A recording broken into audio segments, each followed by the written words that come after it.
I'm Monica Cosby. I'm from Uptown. When I wasn't in Uptown, I was in Englewood, right? So in 1995, I got locked up and I went to prison for 20 years.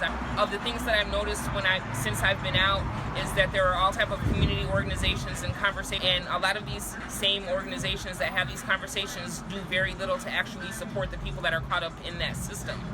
A lot of lip service gets paid to the way the lack of resources leads to lack of choices, and I want to say clearly that if all your choices are messed up, you really don't have any. That's not really what freedom is, right? I participated in the On the Table discussion here a couple of weeks ago at the Westside Justice Center, and the difference that I noticed is that everyone walked away with an actual plan of something that they wanted to do. And this is not something that I see very often.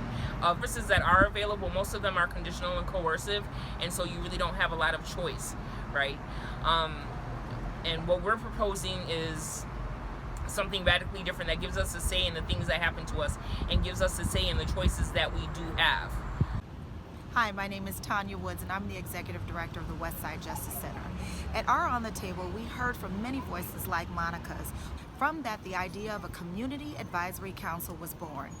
I know of very few, if any, legal aid clinics whose advisory board is actually comprised predominantly of community members. People an opportunity to have a platform to hold the Westside Justice Center accountable, as well as identify issues of broad concern. We would leverage our resources along with those of the Trust to hold periodic monthly or quarterly council meetings, as well as to train our council members and collect data on how we are serving the community. Strengthen the relationship between the Westside Justice Center and the beneficiaries of the services that we provide.